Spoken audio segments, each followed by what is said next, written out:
Tere, hea vaataja! Tahaksin rääkida ühte tõesti sündinud lugu ühest päevast ja ühte päeva oma elust. See juhtus 1993. aastal. Olin ühe maakoguduse pastor. 3 aastat olin olnud usklik 30-aastane mees. Ja tuli selline plaan, et sõita terve kogudusega külla Rakverre. Ja sõitsime, võtsin bussi ja võtsin koguduse rahva peale ja oma pere, naise ja siis oli mul vanem tütar, kes oli.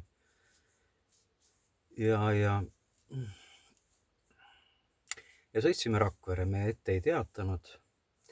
Ja seal oli selline kogudus nagu 7. päeva baptisti kogudus, ainulaadne Eestis. Ja nende jumalateenistused olid laupäevasel päeval. Ja selle pastor oli tore usuvend Heiki Põldaru, kes andis välja raamatuid ja kuukirja ja väga tubli mees, suure pere isa. Ja neil oli külas üks Aafrika jutlustaja, üks mustanahaline. Ja siis Heiki ütles mulle, et kui tema lõpetab, siis sina kuuluta evangeeliumi ja kutsu inimesi ette päästepalvele. Ja mina sõitsin sinna nagu puhkama, aga mulle anti ülesanne. Ja samas, kui mingi ülesanne antakse, siis tahaks nagu hästi teha seda. Ja terve see aeg, kui see mustanahaline jutlustaja jutlustas, ja see aeg oli võib-olla 1–1,5, ma lihtsalt olin keskendunud palvesse. Ma ei kuulnud mitte midagi ja valmistasin siis oma sõnavõtuks. Ja mul olid sellised tunded või sellised mõtted nagu ründasid mind iseeneses, et Jumalat ei ole ja mida sa siin hakkad rääkima ja selline uskmatuse vaim nagu ründas mind. Ja siis ma lihtsalt olin oma ette silmad kinni ja palves ja tõrjusin neid mõtteid ja seda vaimu ja ütlesin, sina uskmatuse vaim minus, mine välja minust, ma ei taha sind. Usuvaim, väevaim, võiduvaim, Kristuse vaim valitsegu minule, usuvaim. Ja niimoodi ma nagu palves iseendas vaikselt võitlesin. Ja see kestis tõesti 1–1,5 niimoodi. Ja siis jutlustaja lõpetas ja oli minu etteaste. Siis ma tõusin, kuulutasin evangeeliumi lühidalt, rääkisin Jeesusest ja kutsusin inimesi Jumala juurde. Ja mitte keegi ei tulnud. Ja sest kõik olid usklikud. Aga samas peale seda pidevat palvet mul tuli nagu selline läbimurre. Et tuli selline usk minu sisse nagu, et Jumalal on kõik võimalik. Kogu aeg südamest tõusis üles selline usk ja tuli selline lause nagu, Jumala vaim andis südamest, tõusis selline lause, et ükskõik mis probleem sul on, ükskõik mis haigus sul on, Jumalal on kõik võimalik. Ja siis ma lihtsalt ütlesin kõva häälega, et ükskõik mis probleem sul on, ükskõik mis haigus sul on, Jumalal on kõik võimalik. Ja vot siis üks mees talutas, hoidis kinni oma naise käe alt ja niimoodi naisel nagu üks jalg lohises järgi ja ta vedas oma naise niimoodi minu ette. Ja siis ma panin naisele käe peale ja ütlesin, sina halvatuse vaim, mine välja temast Jeesuse nimel. Sest naisel oli pool keha halvatud. Tal üks käsi ei liikunud ja üks jalg. Ja kui ma ütlesin seda, et sina halvatuse vaim, mine välja Jeesuse nimel, siis tuli mu südamesse nagu nõuanne, et tõsta selle naise käsi ise üles. Tõstsin naise kätt 3 korda üles ja siis oli selline nõuanne, et nüüd tõsta ise oma käsi. Ja naine hakkas tõstma ja vaatas ja imestas. Käsi tõusis ja siis tõstis veel ja siis ma ütlesin, et liiguta nüüd oma jalga ka. Ja naine liigutas jalga ja jalg hakkas liikuma. Halvatus oli ühe hetkega kadunud. ja see oli tõesti suur rõõm mehele ja selle naisele ja ka kogudus nägi seda. Siis tuli 2 noort tüdrukut tulid, et tahtsid saada vaimuandi, vaimus palvetamise vaimuandi. Et piiblis on selline vaimuand, 9 vaimuandi on olemas ja üks on selline vaimus palvetamine, keeltes palvetamine. Nad said kohe selle vaimuandi. Siis tuli üks vanem mees halli peaga ja tema ütles, et ma tahaksin tuld, Jumala tuld, usku, rõõmu. Palvetasin ta pärast, mees sai rõõmsaks, hõiskas seal käed püsti ja siis see teenistus seal lõppes ja siis Heiki Põldera tuli minu juurde ja ütles, et meil oli plaanis minna Rakvere turuplatsile kuulutama evangeeliumi.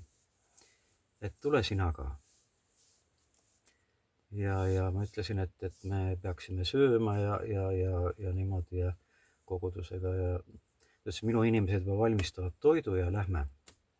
Läksime sinna Rakvere turuplatsile ja tol ajal oli seal päris turuplats, nüüd on ta ümber ehitatud selliseks väljakuks. See olid turuletid, inimesed, palju inimesi, melu. Ja läksime sinna ja siis see mustanahaline kuulutas evangeeliumi ja siis Heiki ütleb, räägi sina ka. No ja siis ma lihtsalt hüüdsin üle turuplatsi, nii kuidas hääl võttis. Inimesed, kuulake Jumala sõna.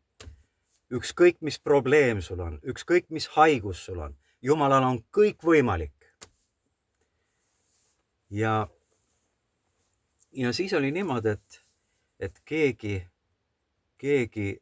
lükkas nagu sealt rahva seast minu ette ühe naise. Oli selline minu pikkune ja ma siis vaatan naisele otse ja küsin, et mis probleem sul on, mis mure sul on. Ja naine teeb niimoodi. Kurt Tumm oli see naine. Ja siis hetkeks nagu lõi see usk mul kõikuma, aga samas ma tajusin südames, et see peab sündima. Ja muidugi, ja siis kutsusin oma abipastori, üks noor naine, kes väga andekas ja tubli ja ta oli ülistusjuht ja kutsusin appi palvetama ja mõtlesin, et 2 palve on väelisem ja see oli kõik kahtlus nagu minus. Ja siis ma mõtlesin, et ma palvetan nii, nagu Jeesus palvetas, et Jeesus pani käed kõrvadele tummale ja ütles, mine lahti. Ja panen siis käed naisele kõrvade peale ja ütlen Jeesuse nimel, mine lahti. Ja siis ma kontrollin tema kuulmist, ma mäletan kunagi, ma nägin, kuidas üks noor Kurt Tumm sai terveks, kui 3 pastorit palvetasid ja siis kontrollisid kuulmist nipsuga niimoodi ja noogutasid ja kontrollin siis niimoodi, kas ta kuuleb ja siis see naine tegi niimoodi. Ja suunurgad vajusid alla ja pinge oli õhus, sest ma alles hüüdsin ju, et Jumalal on kõik võimalik, ükskõik mis probleem sul on, ükskõik mis haigus. Kõikide inimeste pead olid pööratud ja näod olid minu poole pööratud, minu pere ja kogudus ja see kogudus seal ja turulised ja turumüüjad ja siis ma seisin seal lihtsalt ja samas tuleb minusse südamesse usk, et see peab sündima. See peab sündima. Ja siis ma lihtsalt panin silmad kinni ja küsisin, Jumal, Jeesus, Püha Vaim, mida ma pean tegema? Mida ma pean tegema, et see juhtuks? Mida ma pean tegema? Ja seisin seal niimoodi ja siis tuli selline nõuanne vaimus nagu, et saa temaga kontakt silmade kaudu. Ja siis ma vaatasin talle silma ja palvetasin vaimus. Palvetasin vaimus ja tões ja sain rõõmsaks ja tema sai rõõmsaks ja nägu läks naerule ja siis ma oma mõistusega mõtlesin, ahaa, nüüd on mul kontakt, et ma nüüd palvetan uuesti.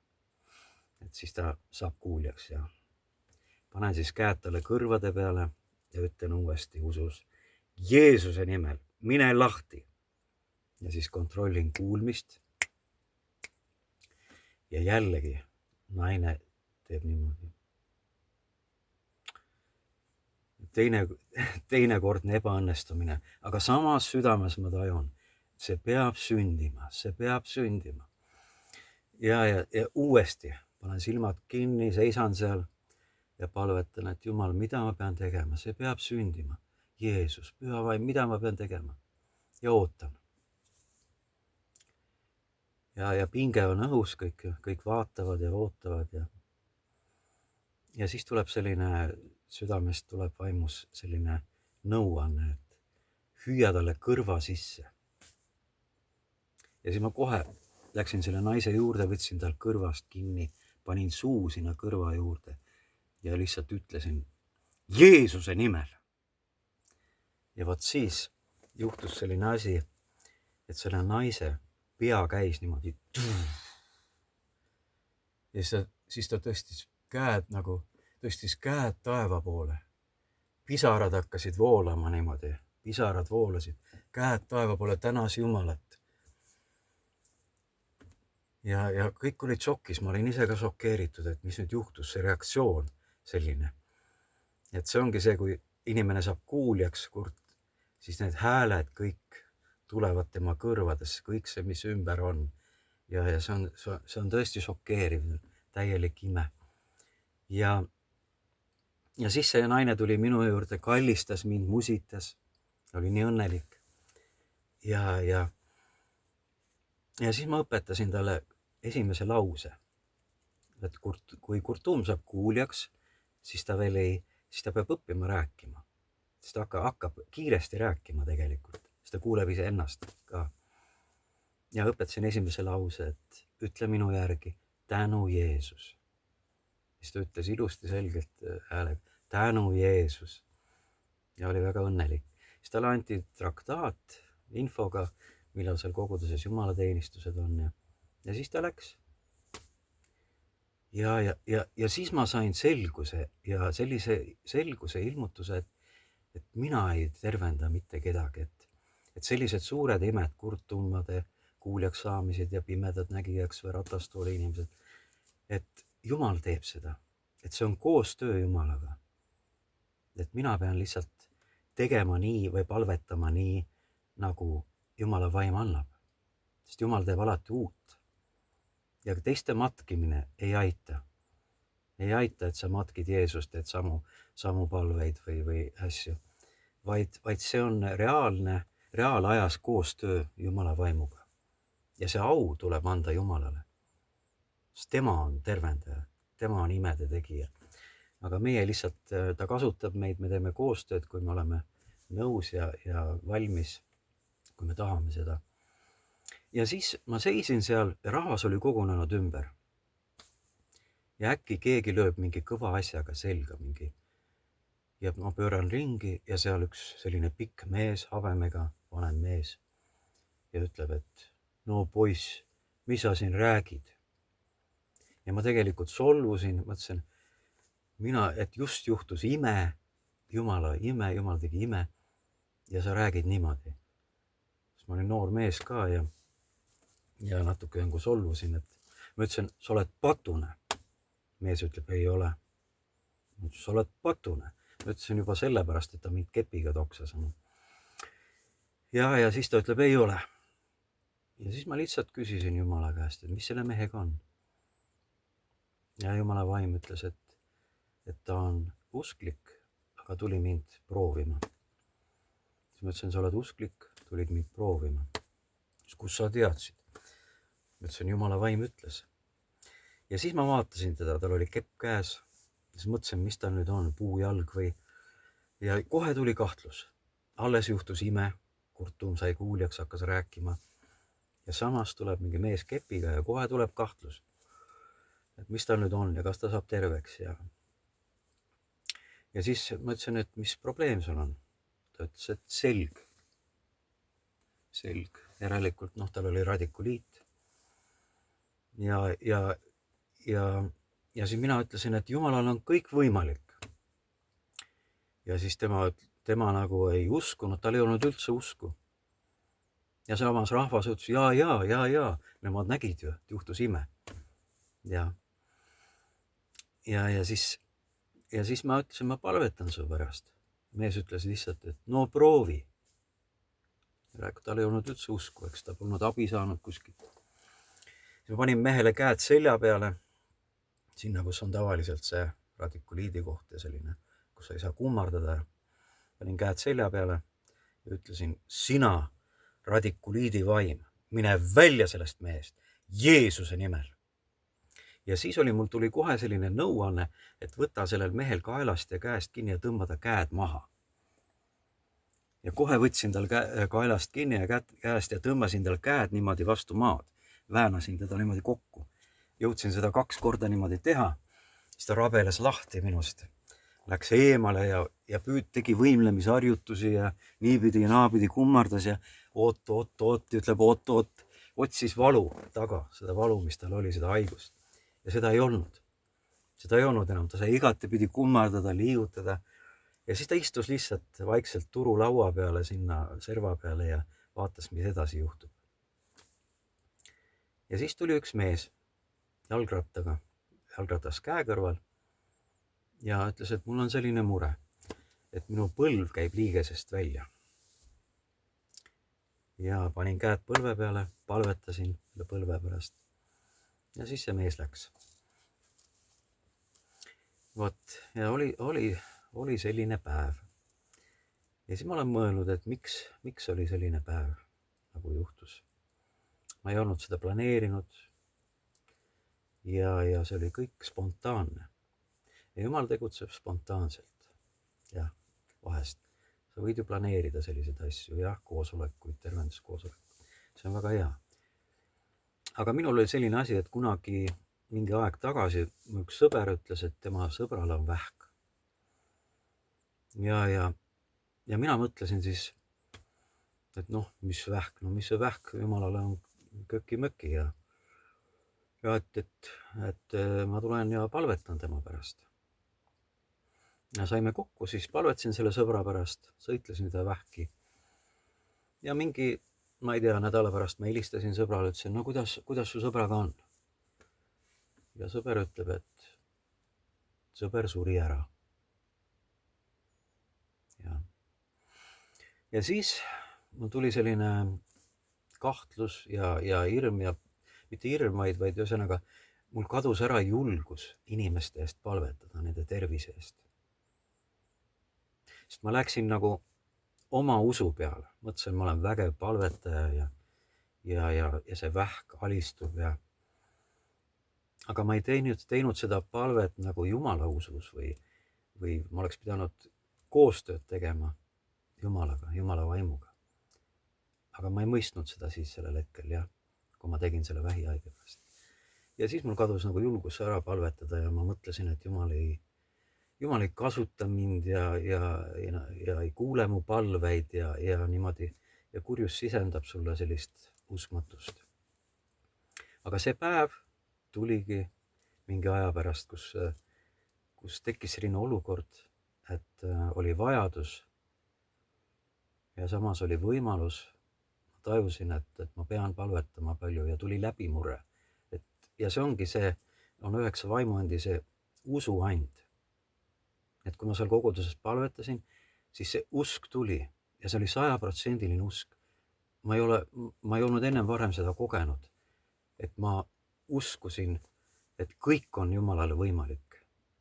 Ja mul lemmikkirjakohad ongi see, et kus Jeesus ütleb, et kõik on võimalik sellele, kes usub. Ja samas Jeesus ütles, kes usub minusse, see teeb neid samu tegusid, mida mina teen. Ja teeb veel suuremad, kui need on. Nii et sellel hetkel jah, sai kõik need vaimuannid on, kui sina oled usklik, on sinu vaimus olemas. See Jumala vägi on sinu vaimus olemas. Aga see peab jõudma välja sinu hinge ja sinu tegudesse. Nii et kõik see on võimalik sinul. Ei ole vaja pikki jutte. Piisas ühest usulausest. Ükskõik, mis probleem sul on, ükskõik, mis haigus sul on. Jumalal on kõik võimalik.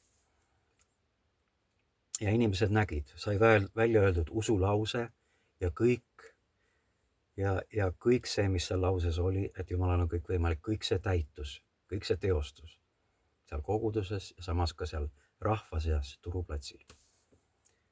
Nii et kõige võti, inimeste aitamise, üleloomuliku aitamise võti on koostöös Jumalaga. Jumal, temal on vägi, temal on tarkus ja nõuanded ja sinul on lihtsalt kuuletumine ja käte peale panek või selle tegemine, mis ta ütleb. Niimoodi palvetamine, nagu ta ütleb.